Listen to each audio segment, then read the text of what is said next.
Assalamu alaikum. This is lecture 15 of Gender Issues in Psychology.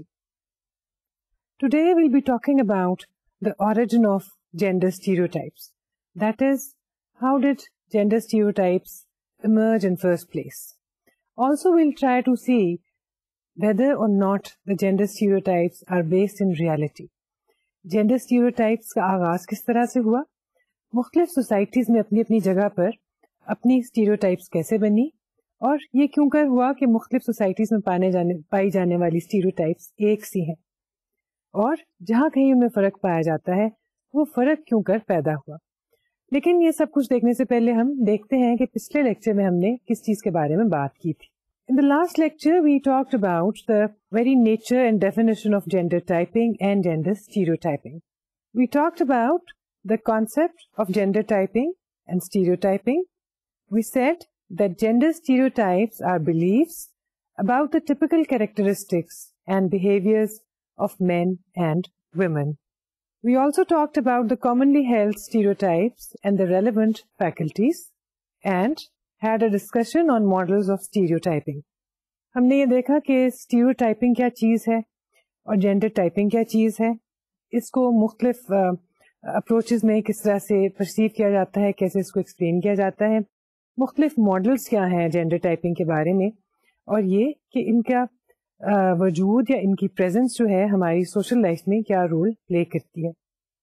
جیسا کہ ہم نے پہلے کہا تھا, آج کے لیکچر میں ہم سب سے پہلے یہ دیکھیں گے کہ مختلف کلچرز میں پائے جانے والی اسٹیریوٹائپس کا آغاز کیوں کر ہوا.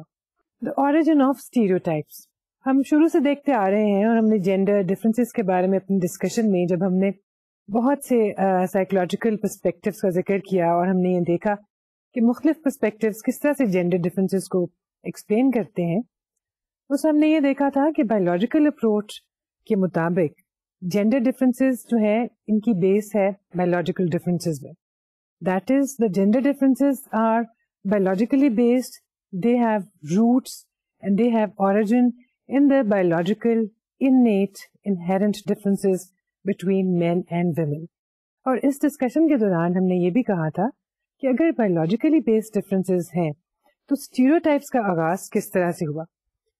بایولوجیکل بیسڈ ڈفرینسز کی وجہ سے بایولوجیکلی ریلیٹڈ فیکٹرز اور ایٹریبیوٹس کا آغاز تو ہو سکتا ہے, لیکن بہت سے سائیکولوجیکل اور ایموشنل ایٹریبیوٹس ایسے ہیں جو کہ جینڈرز کے ساتھ اٹیچ کر دیے گئے ہیں.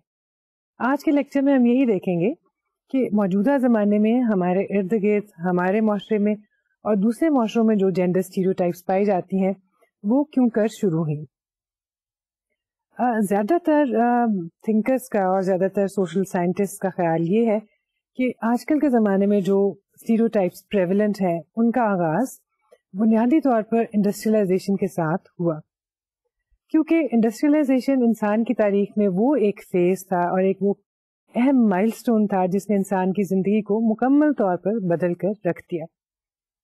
آئیے ہم دیکھتے ہیں کہ انڈسٹریلائزیشن نے اس میں کیا رول پلے کیا, مختلف معاشروں کی اپنی آئیڈیالوجی نے اس میں کیا کردار ادا کیا اور کس طرح سے ہم نے ان کو ری انفورس کیا, اور آخر ہم یہ دیکھیں گے کہ جو اسٹیریوٹائپس ہمارے ارد گرد پائی جاتی ہیں وہ حقیقت سے کتنا تعلق رکھتی ہیں. کیا وہ بالکل ہوائی ہیں, بالکل لوگوں کی امیجنیشن کا نتیجہ ہے, ان کی بائسز کا نتیجہ ہے, ان کی پریجوڈس کا نتیجہ ہے, یا سچ مچ بھی ایسے عوامل پائے جاتے ہیں, ایسے ویریبلس اور ایسے سرکمسٹانسز پائے جاتے ہیں جن کی وجہ سے حقیقت میں ایسی کیریکٹرسٹکس انسانوں میں, مردوں میں اور عورتوں میں پیدا ہو گئی جو کہ وقت گزرنے کے ساتھ ساتھ ٹپیکل ایٹریبیوٹس یا اسٹیریوٹائپس کا باعث بن گئی. The origin of gender stereotypes. Although gender stereotypes may be older than that, the origin of most of the prevalent stereotypes can be traced back to the advent of the Industrial Revolution. These stereotypes are a reflection of the beliefs that appeared during the Victorian era, that is, 19th century. Industrial Revolution سے مراد ہے وہ revolution, وہ تبدیلی جو تمام دنیا میں اس وقت آئی جب دنیا نے ایگریکلچر کی طرف سے رخ موڑ کر اور انڈسٹری کی طرف ایک نیا راستہ اختیار کیا. جیسا کہ نام سے ظاہر ہے, انڈسٹریلائزیشن سے مراد یہ ہے کہ انسان نے اپنی پروڈکٹیوٹی میں، پروڈکشن میں، اپنی کارکردگی میں مشینوں کا استعمال کرنا شروع کر دیا، جس کا مطلب یہ تھا کہ پروڈکشن کے لیے انسان صرف اور صرف اپنی جسمانی طاقت پر انحصار نہیں کر رہا تھا، بلکہ اپنی قوت کے ساتھ ساتھ وہ مشینوں کو بھی استعمال کر رہا تھا، جس کے نتیجے میں بہت سی چیزیں دنیا میں رونما ہوئی. جہاں جہاں انڈسٹریلائزیشن ہوئی وہاں پر ایک تو یہ، جب مشینوں کا استعمال شروع ہوا انسان کی فزیکل قوت کا استعمال پہلے کی نسبت کم ہو گیا. دوسری جانب پروڈکشن بہت زیادہ بڑھ گئی، پروڈکٹیوٹی میں بہت زیادہ اضافہ ہوا. جو کام ایک انسان شاید 3 دن میں کرتا ہے وہی کام اس سے 50 گنا تعداد میں ایک مشین ایک ہی دن میں کر سکتی تھی. یہ ایک تبدیلی آئی. اس کے ساتھ ساتھ انسان کے رہن سہن میں اس کی وجہ سے بہت سے چینجز آئے. لائف سٹائل بدل گیا، فیملی سسٹم بدل گیا. ہمیشہ سے لوگ ایک کلان کی صورت میں، ایک ٹرائب کی صورت میں رہتے تھے، لیکن اب ایکسٹینڈیڈ فیملی کے بجائے نیوکلیر فیملی کا آغاز ہو گیا. اس کے ساتھ ساتھ میلز اور فیمیلز کے رولز بھی تبدیل ہو گئے. ہم دیکھتے ہیں کہ وہ کون سے مختلف واقعات تھے اور واقعات کا وہ کیا سیکوینس تھا جس کے نتیجے میں یہ نئے کردار اور نئے رولز ڈیولپ ہوئے. Industrial revolution completely changed people's lifestyles and influenced their relationships, initially in Europe, in North America, and later to the rest of the world. Industrial revolution کا آغاز یورپ میں ہوا. یورپ سے اس کے اثرات دیگر ممالک میں پھیلے، امریکہ میں گئے، اور اس کے ساتھ ساتھ وقت گزرنے کے ساتھ ساتھ دنیا کے دوسرے ممالک میں بھی اس کے اثرات جاتے گئے. Now we have said that industrial revolution brought about major changes in the lifestyles of people. Now, what were those major changes that changed the nature of the society, changed the nature of the family, and created new gender roles? The concept of nuclear family emerged, and life became individualistic as societies became more and more industrialized. سب سے پہلی تبدیلی جو انسان کی زندگی میں آئی اور بہت سی چیزوں کے ساتھ مشینوں کے انٹروڈکشن کے بعد وہ یہ تھی کہ فیملی کا سائز اور اسٹرکچر تبدیل ہو گیا. لوگ ہمیشہ سے ایکسٹینڈیڈ فیملی میں رہتے تھے، بڑی فیملی میں رہتے تھے، اور جیسا کہ آپ جانتے ہیں ایکسٹینڈیڈ فیملی سے مراد وہ فیملی ہے جس میں پیرنٹس، ان کے بچے اور دیگر رشتے دار رہتے ہیں. That is parents, their children and other relatives that may be grand parents اور کزنس اور somebody else. Why this system turned into a nuclear family system? Because people had, especially men, had to move from one place to another place in search of better earning. جب industry کا آغاز ہوا اور جس سے پہلے لوگ صرف ایگریکلچر میں مصروف ہوتے تھے، جہاں جہاں انڈسٹری تھی وہاں وہاں لوگوں کو روزگار کے مواقع ملتے تھے، اور اس کی تلاش میں وہ دوسرے شہروں میں اور دوسری جگہوں پر، ایون دوسرے ملکوں میں جانا شروع ہو گئے. اس کے نتیجے میں اب وہ لوگ ایک کلان یا ایک ٹرائب کی طرح سے اپنے رورل ایریا میں نہیں رہتے تھے. جب ایک مرد دوسرے علاقے میں شفٹ ہو جاتا تو کچھ عرصے کے بعد اس کو یہ خیال آتا کہ اس کی فیملی بھی اپنی یہاں پہ لے آنی چاہیے. اب ان کے پیرنٹس اپنے انسیسٹرل گھر میں رہتے تھے اور باقی بہن بھائی وہاں رہتے تھے، لیکن جو مرد دوسرے شہر میں ملازمت کے لیے چلا گیا وہ اپنے بیوی بچوں کو اپنے ساتھ وہاں لے جاتا، اور اس کے نتیجے میں جو بڑی جوائنٹ یا ایکسٹینڈیڈ فیملی تھی وہ آہستہ آہستہ سے چھوٹی چھوٹی نیوکلیر فیملیز میں تبدیل ہوتی گئی. اس کی وجہ سے جہاں اور بہت سی چینجز آئی وہاں پہ یہ ہوا کہ سوسائٹی میں ایک انڈیویجولسٹک ایٹیٹیوڈ پیدا ہو گیا. سوسائٹی انڈیویجولسٹک ہو گئی، یعنی اب گروپ کے طور پر سوچنے کے بجائے لوگ اپنے اپنے سروائیول کے لیے اور اپنی چھوٹی سی فیملی کے سروائیول کے لیے سوچنا شروع ہو گئے. سوسائٹی میں کمپٹیشن زیادہ بڑھ گیا کیونکہ ہر کوئی بہتر سے بہتر روزگار کے مواقع کی تلاش میں تھا. اس کے ساتھ ساتھ سوسائٹی میں کچھ اور تبدیلیاں بھی آئیں. Prior to industrialization, before the 19th century, both men and women used to work together on the farms. After the beginning of industrialization, men had to leave home for earning and better living. Many shifted from rural to urban areas, mostly for long durations. Women were left home to mind the household, children, family, and cattle. This was a turning point in determining the expected gender roles. Industrialization کے آغاز سے پہلے لوگوں کا زندگی کا دار و مدار ایگریکلچر پہ تھا، یعنی وہ اپنے کھیتوں میں کام کرتے تھے. Men and women used to work on their farms. Both of them contributed to the agricultural work, agricultural tasks, whether it was watering or plowing or harvesting. لیکن وقت گزرنے کے ساتھ ساتھ جب مردوں نے انڈسٹری کی طرف شفٹ ہونا شروع کر دیا, دوسرے شہروں میں جا کے آباد ہو گئے, تو ایک تبدیلی جو آئی فیملی کی نیچر تبدیل ہونے کے ساتھ ساتھ وہ یہ تھی کہ بہت سی عورتیں پیچھے رہ گئی اور مرد دوسرے شہر میں چلے گئے. وہ لوگ دوسرے شہر میں تھے اور ان کی بیویاں اور ان کے بچے جو کہ عام طور پہ عمر میں چھوٹے ہوتے تھے وہ اپنے گرینڈ پیرنٹس کے گھر میں یا اکیلے اپنی ماں کے ساتھ رہتے تھے, جس کی وجہ سے ان کے رولز اب پہلے سے تبدیل ہو گئے. اب وہ ایکول پارٹنرز نہیں تھے جو اپنی کھیتی باڑی میں ایک دوسرے کا ہاتھ بٹاتے تھے, بلکہ the man was working somewhere else, he was under more pressure, he had to look for the jobs all the time and he had very long working hours. No matter, this state of affairs was better than the agricultural period, because when these people were working as peasants with the noble or with the feudals, they were not getting any regular wages.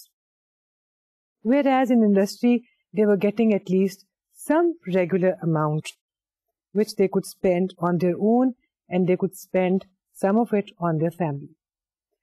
Industrialization سے پہلے جب لوگ agriculture میں involve تھے تو سب کے سب لوگ زمینوں کے مالک نہیں تھے. بہت سے لوگ فیوڈلز یا جاگیردار یا نوبلز کی لینڈ کے اوپر کام کرتے تھے اور پیزنٹس کے طور پہ کام کرتے تھے, یعنی مزارے کے طور پر. یہ لوگ جب اپنی زمین پہ کام کرتے تھے تمام سال یہ لوگ محنت کرتے تھے, لیکن سال کے آخر میں جو تمام کی تمام کراپ تھی اس کا مالک فیوڈل ہی ہوتا تھا. وہ اپنی اس کراپ میں سے کچھ حصہ ان پیزنٹس کو دیتے تھے اور جس پر ان کو سارا سال گزارا کرنا پڑتا تھا. انڈسٹریلائزیشن میں لوگ زیادہ انٹرسٹڈ اس وجہ سے ہوئے کہ ان کو اب ایک ریگولر طریقے سے ہفتے کی بیسس پر یا روزانہ کی بیسس پر یا منتھلی بیسس پہ ایک خاص اماؤنٹ سیلری کے طور پر یا ویجز کے طور پر ملتا تھا, اور سارا سال ان کے پاس کچھ نہ کچھ اماؤنٹ ضرور موجود ہوتا تھا. لیکن اس کا مطلب یہ نہیں تھا, سورس آف انکم شاید پہلے سے آسان ہو گئی, اس کا پیٹرن پہلے سے آسان ہو گیا, لیکن ان کو کام بہت زیادہ کرنا پڑ رہا تھا اور بہت زیادہ پریشر میں کام کر رہے تھے. اور اگر ہم تاریخ کا جائزہ لیں تو ہم جانتے ہیں کہ ابتدائی برسوں میں اور بہت سالوں تک مزدوروں کے لیے ویجز کا کوئی ریگولر سسٹم موجود نہیں تھا, نہ ہی ان کے کوئی ورکنگ آورس متعین کیے گئے تھے, جیسا کہ آج کل 8 گھنٹے کام کرنے کے بعد ان کو ویجز ملتی ہیں. اس زمانے میں ایسا نہیں تھا, ان کو اپنے انڈسٹری کے مالک کی مرضی کے مطابق 10 گھنٹے یا 12 گھنٹے اور بعض اوقات 20 گھنٹے بھی کام کرنا پڑتا تھا. یہ تمام بات اور یہ تمام بیک گراؤنڈ بتانے کا مقصد یہ ہے کہ ہم نے ابھی جیسا کہ کہا تھا, مرد اس زمانے میں بہت زیادہ پریشر کے تحت کام کر رہے تھے. جب مردوں نے دوسرے شہروں میں جا کر انڈسٹری میں بہت زیادہ پریشر کے تحت کام کرنا شروع کر دیا اور ایک مختلف نیچر کا کام کرنا شروع کر دیا, تو وہ اپنے آپ کو پہلے سے مختلف محسوس کرنے لگے اور ان کی پہلے سے زیادہ مختلف قسم کی توقعات اپنی فیملی کے ساتھ وابستہ ہو گئی. دوسری جانب ان کی فیمیلز گھر پہ تھیں, ان کے لیے اور طرح کی رسپانسبلٹیز پیدا کر دی گئیں. انہیں بچوں کا دھیان رکھنا تھا, ان کو کیٹل کا دھیان رکھنا تھا اور کسی حد تک اپنی زمین کا بھی دھیان رکھنا تھا اور گھر کی حفاظت بھی کرنی تھی. یہ وہ تبدیلی تھی جس کی وجہ سے مردوں اور عورتوں کے جینڈر رولز یا جو ان کے ٹپیکل رولز تھے ان میں پہلے کی نسبت ایک تبدیلی آ گئی. مرد کو اپنی برتری کا احساس ہونے لگ گیا, عورت کو اپنی ڈپینڈنس کا احساس ہونے لگ گیا, کیونکہ اب مرد پرووائڈر تھا, محض اور محض مرد, کیونکہ وہ باہر سے ایک مخصوص انکم لے کر گھر آ رہا تھا. جیسا کہ ہم نے پہلے کہا تھا, انڈسٹریلائزیشن کا آغاز یورپ میں ہوا اور اس کے بعد اس کے اثرات تمام دنیا میں پھیلے. اس لیے جو موجودہ زمانے کی سب سے زیادہ پریولنٹ اسٹیریوٹائپس ہیں اگر ہم دیکھیں تو ان کا آغاز بھی مغربی معاشرے سے ہوا. یہ ہم تھوڑی دیر کے بعد دیکھیں گے کہ ہمارے معاشرے میں ان میں سے کون کون سی اسٹیریوٹائپس ایز اٹ از موجود ہیں اور کون سی ایسی اسٹیریوٹائپس ہیں جو شاید دوسرے معاشروں میں نہیں پائی جاتی ہوں گی. Two beliefs emerge from the drastically changing society. 1. The doctrine of two spheres. 2. The cult of true womanhood. The doctrine of two spheres اور the cult of true womanhood, یہ دو طرح کی سوچیں تھیں یا آئیڈیالوجیز تھیں یا دو طرح کا طرز فکر تھا جس نے مغربی معاشرے میں جنم لیا.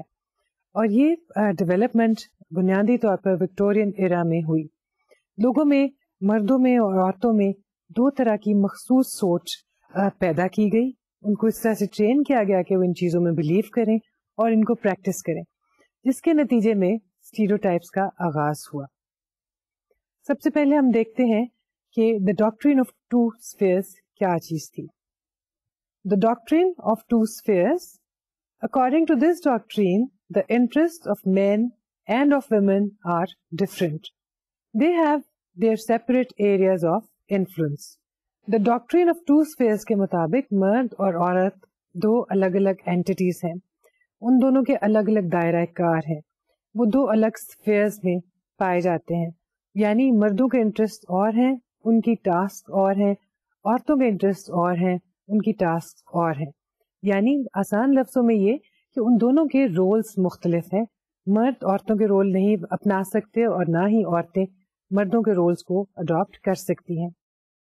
اس کے نتیجے میں اب یہی سوچ وقت کے ساتھ ساتھ لوگوں میں پیدا کی گئی. اسی کو ایجوکیشن کا حصہ بنایا گیا اور ان کے ذہن میں آہستہ آہستہ یہ بات ڈالی گئی کہ کس طرح سے مردوں اور عورتوں کے دائرہ کار کو ایک دوسرے سے الگ ہونا چاہیے. آخر وہ کیا ایریاز تھے یا کیا انٹرسٹ تھے جو مردوں اور عورتوں میں خیال کیا جاتا تھا کہ بالکل فرق پائے جاتے ہیں. Women's area of influence, that is home, children and family. Men's areas of influence, work and the outside world. Now men's and women's world were totally segregated, almost opposing each other. جب مردوں میں اور عورتوں میں اور پھر چھوٹے بچوں میں اور پھر گروئنگ بچوں میں اور نوجوانوں میں اسی سوچ کو بار بار پیدا کیا گیا اور اسی کو اسٹرینگتھن کیا گیا اور ری انفورس کیا گیا، تو آہستہ آہستہ سوسائٹی میں اس چیز کو ایک عام چیز اور بالکل ایکسیپٹڈ چیز سمجھ لیا گیا کہ مرد اور عورت ایک دوسرے سے بالکل مختلف ہیں، کیونکہ وہ بالکل مختلف طرح کی چیزیں کر سکتے ہیں، بالکل مختلف طرح کی ابیلٹیز کے مالک ہیں. اس کے ساتھ ساتھ مرد کو اپنی اسٹرینگتھ اور اپنی برتری ثابت کرنے کے لیے مواقع کی بھی ضرورت تھی اور اس کو اس بات کی بھی ضرورت تھی کہ اس کو معاشرے میں ایک اپر ہینڈ حاصل ہو. سوسائٹی جو ہے میل ڈومینیٹڈ ہو اور اس کو فیملی میں بھی ہیڈ کے طور پر رسپیکٹ ملے اور اسی کو فائنل اتھارٹی کا درجہ حاصل ہو. آخر ایسا کیوں تھا؟ اس کی بنیادی وجہ، جہاں اور بہت سی ریزنز ہیں، ایک وجہ یہ تھی کہ مرد زیادہ تر اپنے گھر سے لمبی ڈیوریشنز کے لیے باہر تھا. فیمیلز گھر میں تھیں، ان کی بیویاں گھر میں تھیں، بچوں کی دیکھ بھال کر رہی تھیں.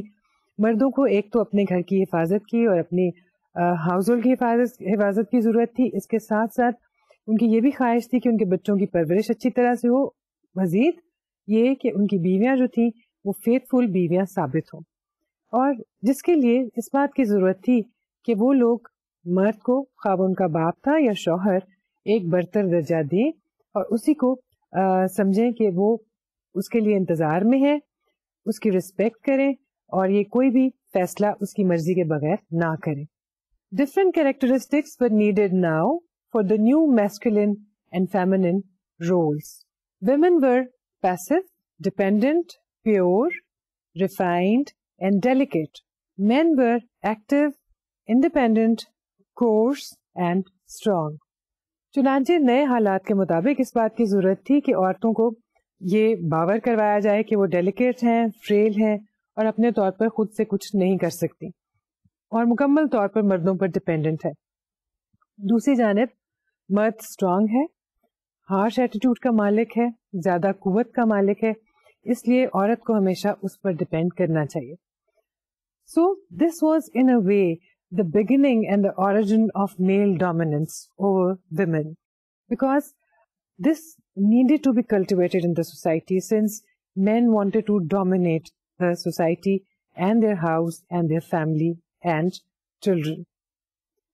اگر ایسا نہ کیا جاتا اور عورتوں کو بھی اپنی برابری کا احساس ہو جاتا کہ وہ اور مرد بالکل مختلف نہیں ہیں، تو عورتیں شاید زیادہ آزادی کے ساتھ گھر سے باہر بھی جاتی، اپنی مرضی کے کام بھی کرتی اور شاید مرد سے بغاوت کا بھی اظہار کر دیتی.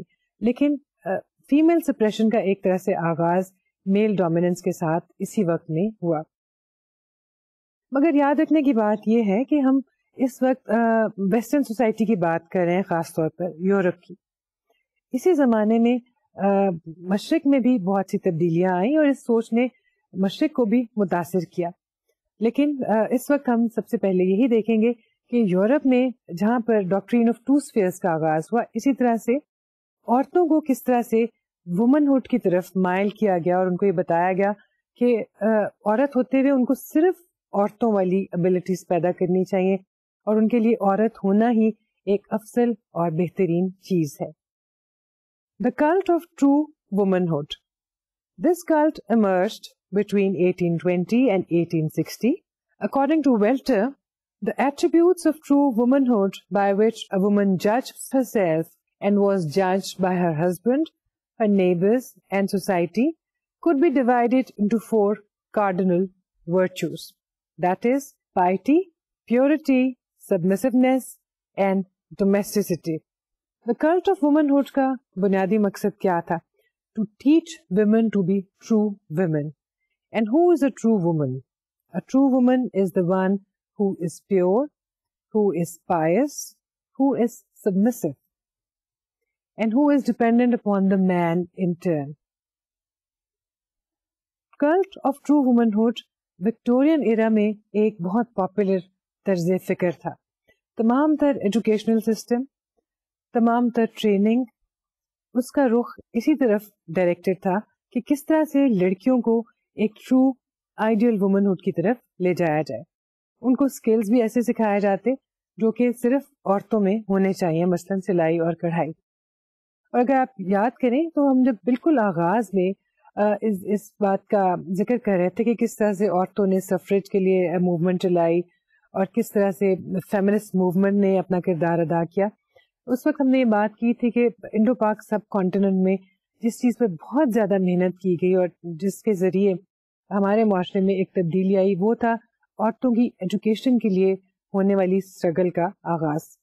اور اس وقت بھی اس بات پہ بہت زور دیا گیا ہندوستان میں, اور ہمارا یہ ریجن جو کہ اس وقت ایک یونائٹڈ انڈیا تھا, اس میں اس چیز کے لیے بہت زور و شور سے عورتوں نے کوشش کی کہ لڑکیوں کو اور لڑکوں کو ایک سا کریکولم اسکول میں پڑھایا جانا چاہیے.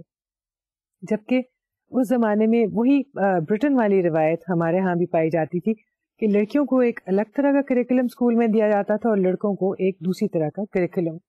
لڑکوں کے کریکولم میں وہ چیزیں شامل نہیں تھیں جو کہ فیمنن سمجھی جاتی ہیں یا لڑکیوں والی سمجھی جاتی ہیں, جبکہ لڑکیوں کے کریکولم میں خاص طور پہ ایسی چیزوں کو شامل کیا جاتا تھا جو کہ ایک ٹرو وومن ہوڈ کے لیے ضروری ہے, لائک ایمبرائڈری اور نیٹنگ اور کوکنگ, ہاؤس ہولڈ.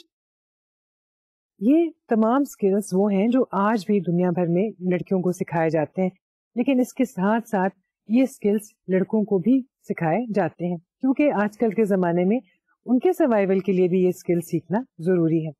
لیکن cult of true womanhood کے تحت صرف یہی سمجھا جاتا تھا کہ لڑکیوں کو ایک آئیڈیل وومن بنایا جائے جس کی زندگی کا مقصد یہ ہے کسی اچھے شخص کے ساتھ اس کی شادی ہونا اور اس کے ساتھ اپنی تمام زندگی بسر کرنا, اور اس کی زندگی کا بنیادی مقصد اور بنیادی گول جو ہے وہ یہ ہونا چاہیے کہ وہ جس مرد کے ساتھ ہو, خواہ وہ اس کا باپ ہو یا بھائی ہو یا شوہر ہو, ان کی خوشنودی جو ہے اس عورت کا ایک مین مقصد ہوگا. This belief was reinforced by the Victorian literature. Women were told and taught that without these virtues, Victorian women's life could not have real meaning, and these virtues promised her power and happiness. As we see it today, media and print media, they have a very important role in forming people's attitudes, ideologies, and perceptions. The same happened in the Victorian period. Victorian literature played a very important role in promoting true womanhood. Women were taught and they were told that true womanhood and the virtues of true womanhood were the ideal virtues for an ideal woman. And if a woman follows these virtues, adopts these virtues, and lives in these virtues, only then can she become an ideal woman, a good daughter, and a good wife. And that was the way to her eternal happiness. And that was the way to her ultimate power. یعنی عورتوں کو یہ سکھایا جاتا تھا کہ اگر انہوں نے مستقبل میں خوش رہنا ہے اور ایک اچھی اور کامیاب زندگی اختیار کرنی ہے اور اپنی فیملی میں اپنا اختیار استعمال کرنا ہے تو ان کو یہ ورچوز اڈاپٹ کرنے چاہیے. وہ اچھی عورتیں تبھی بن سکتی ہیں جب وہ ایک اچھی عورت کی یہ کوالٹیز اختیار کر لیں. The concept of masculinities arose alongside womanhood in Europe and North America. The doctrine of two spheres and the subsequent societal attitudes resulted into wide disparities between the interests and activities of men and women. So, whereas women were injected with doses of true womanhood, standards for masculinities for men were also being set. جہاں عورتوں کے لیے ideal set کر دیے گئے, ان کے لیے virtues کو ڈٹرمن کر دیا گیا, وہاں اس کے ساتھ ساتھ مردوں کے لیے بھی نئے رولز ڈیولپ ہوئے, ان کے لیے بھی مختلف طرح کے اسٹینڈرڈز سیٹ ہو گئے. The cult of true womanhood was at its peak toward the end of 19th century, that is, the late Victorian period. The ideals for manhood, besides ideals for womanhood, were also set. The ideal for manhood was the basis of male sex role identity, called male gender role identity today. عورتوں کے ساتھ ساتھ مردوں کے لیے بھی نئے standards, نئی ایکسپیکٹیشنز قائم ہو گئی. ہم کچھ عرصے کے بعد اس بارے میں بھی بات کریں گے کہ یہ اسٹیریوٹائپس اور یہ جینڈر ایکسپیکٹیشنز جو سیٹ ہو گئیں, اس کی کیا ریپرکشنز تھیں, اس کی کیا امپلیکیشنز تھیں.